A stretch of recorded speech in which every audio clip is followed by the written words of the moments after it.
ঈদ শেষ, ঈদের ছুটিও শেষ। কিন্তু ঈদের সময় যে নাস্তাগুলো বানিয়েছিলাম তা থেকে অনেক কিছু রয়ে গিয়েছে।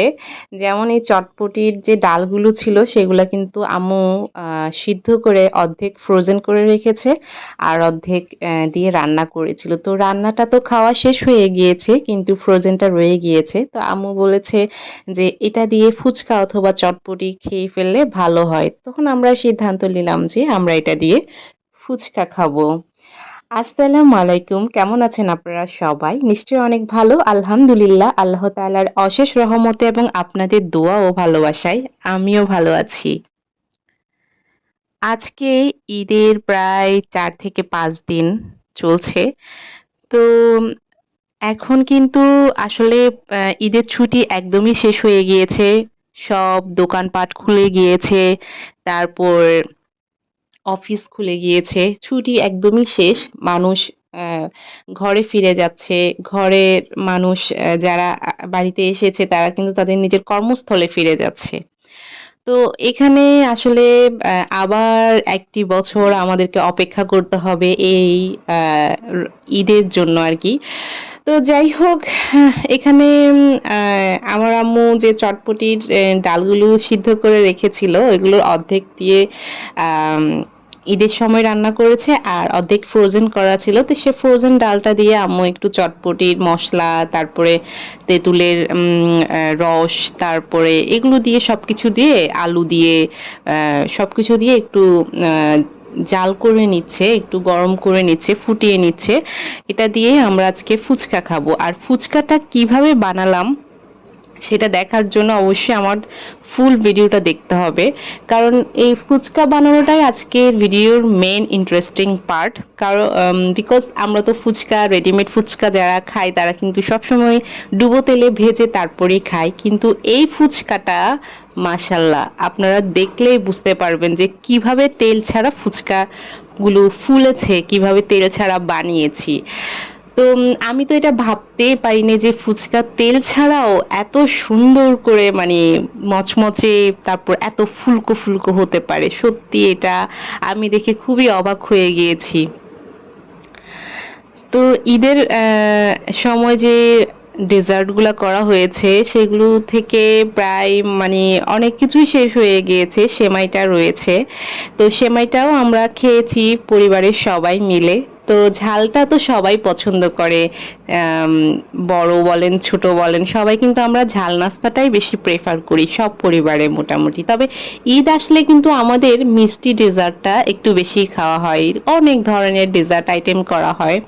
তবে আমাদের বাংলাদেশে কমন একটা ঝাল নাস্তা হলো চটপটি। এটা প্রায় অনেক পরিবারেই করা হয় আবার অনেকে করে না ঝামেলার কারণে। তবে আমি যেটা মনে করি প্রায় 80% পরিবারেই কিন্তু ঈদের সময় চটপটিটা করা হয়।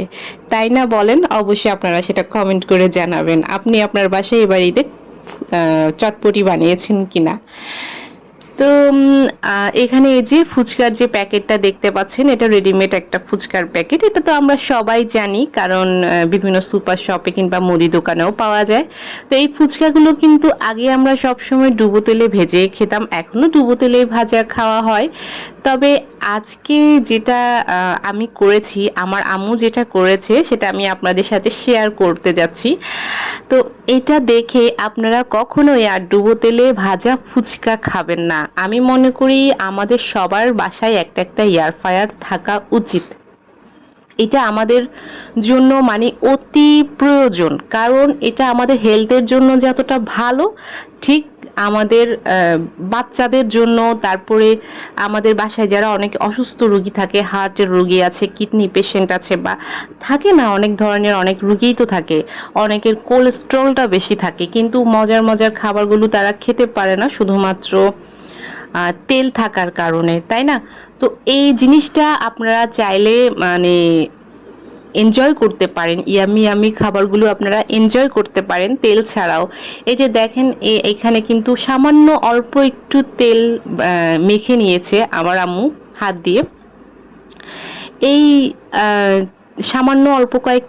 সামান্য অল্প কিছু তেল মেখে নিয়ে তারপরে এই এয়ার ফ্রায়ারের মধ্যে দিয়ে দিচ্ছি। এটা 200 ডিগ্রি সেলসিয়াসে আপনি 3 থেকে 4 মিনিট রাখবেন।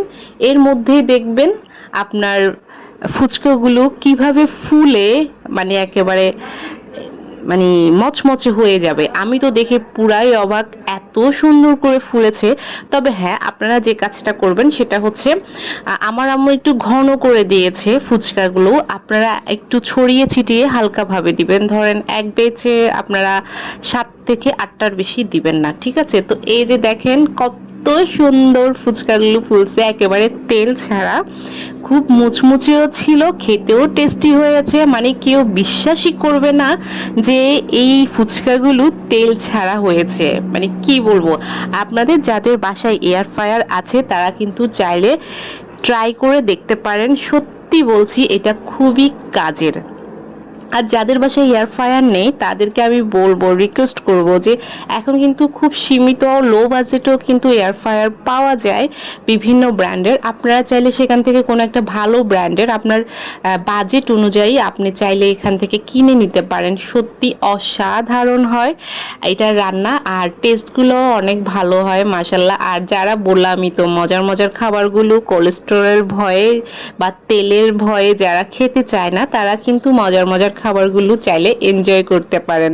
তো এই যে দেখেন, আমরা কিন্তু সেদিন ফুচকা বানিয়েছি বাসায় এয়ার ফ্রায়ারে, আর ওই যে চটপটি ডাল যেগুলো ছিল সেগুলো দিয়ে আমরা কিন্তু ফুচকাও খেয়েছি। আর এখন যেটা দেখতে পাচ্ছেন, এই বেলগুলো কিন্তু আমার আম্মু নিয়ে এসেছিল পার্কের সামনে থেকে, এটা আমার প্রিভিয়াস ভিডিওতে বলাই আছে। তো এই সবগুলো বেল তো আমরা একদিনে বসে খাবো না, তো এগুলো সবগুলোকে খুলে নিয়ে আমরা একটু ফ্রোজেন করব আর কি। এর মাঝে দেখি আমার আব্বু চলে এসেছে বিরিয়ানি নিয়ে। বিরিয়ানিগুলো কোথা থেকে এনেছে হয়তো আপনারা এখন প্রশ্ন করবেন যে বিরিয়ানিগুলো কোথা থেকে নিয়ে এসেছে। বিরিয়ানিগুলো নিয়ে এসেছে মূলত আমার আব্বুর ফ্রেন্ড বা কলিগ যেটাই বলেন।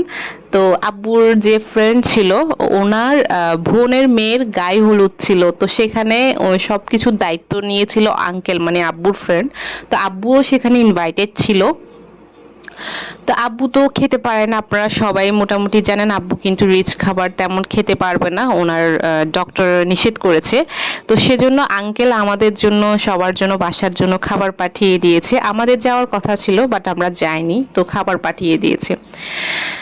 তো এইখানে এই যে আমি কিন্তু ব্যালের যে ভিতরে যে মানে কাতটা থাকে সেটাকে একটু সামান্য পানি দিয়ে বিচিগুলোকে ফার্স্টে নিয়ে ফেলেছি, কারণ বিচি থাকলে কিন্তু এটা তেতো হয়ে যাবে। এটাকে ভালো করে মানে পানি দিয়ে কচলে আমরা এখানে ছাঁকনি দিয়ে ছেঁকে ফেলেছি। ছেঁকে ফেললে এটার আঁশগুলো আর বিচি যদি থেকে থাকে সেটা রয়ে যাবে। এরপর বড় একটা পাতিলের মধ্যে সামান্য একটু চিনি দিয়ে এটা আপনি বক্সে ভরে ভরে আপনি চাইলে ফ্রিজে রেখে দিতে পারেন। এরপর আমি আম্মুকে বললাম যে আমাকে একটু দাও, আমি এখন একটু ট্রাই করব, আমার খুব খেতে ইচ্ছে করছিল, কারণ বেলের শরবত আমার ভীষণ পছন্দের। আর এই যে দেখেন বেলের শরবত বানাচ্ছি, এখানে সামান্য একটু করে বেলের কাঠ যেটা বের করেছি দেখেছেন সেটা দিয়ে আর একটু পানি দিয়েছি। আর আপনি যদি চান ঠান্ডা পানি দিয়েও করতে পারেন, আর আপনি যদি একটু হালকা পাতলা মানে মোটামুটি ঠান্ডা চান সেখানে দুটো বরফ দিতে পারেন, এটা আপনার একান্তই পছন্দের ব্যাপার। সো আমি বরফ দিয়েছি, কারণ আমার বাসায় তখন ঠান্ডা পানি ছিল না, সেজন্য। এটা কিন্তু খেলে আপনার হজমেও মানে অনেক বেশি ভালো হবে, আর তাছাড়া মানে আপনার এটা শরীরের জন্য অনেক বেশি উপকারও হবে। অনেকে আবার চিনির বদলে গুড় দিতেও পারেন, সেটা আপনাদের পছন্দের ব্যাপার। তো সবকিছু খাওয়া দাওয়া শেষ। রমজানে কিন্তু অনেক ভাজা পোড়া খাওয়া হয়েছে, ঈদেও অনেক ভরপুর খাওয়া দাওয়া হয়েছে। আমাদের সবার কিন্তু মোটামুটি একটু মানে গ্যাসের প্রবলেমটা হচ্ছিল, তো আমার বাসায় কিন্তু গ্যাসের ওষুধ ছিল না, শেষ হয়ে গিয়েছে। তো গ্যাস্ট্রিকের ওষুধ কিনতে যাচ্ছি, আর রাস্তাঘাটগুলো দেখছি মোটামুটি সব দোকানপাটই খুলে গিয়েছে, তবেও মানুষ এখনো কিন্তু বাসা বাড়িতে ফিরছে, কর্মস্থলে ফিরছে। তো যাই হোক, আমার ভিডিওটি যদি আপনাদের ভালো লেগে থাকে তাহলে প্লিজ প্লিজ প্লিজ একটা লাইক করবেন, আর কেমন লেগেছে সেটা কমেন্ট করে জানাবেন, আর হ্যাঁ অবশ্যই সাবস্ক্রাইব করে দিবেন। তো আজ এই পর্যন্ত, টাটা, বাই বাই, আল্লাহ হাফেজ।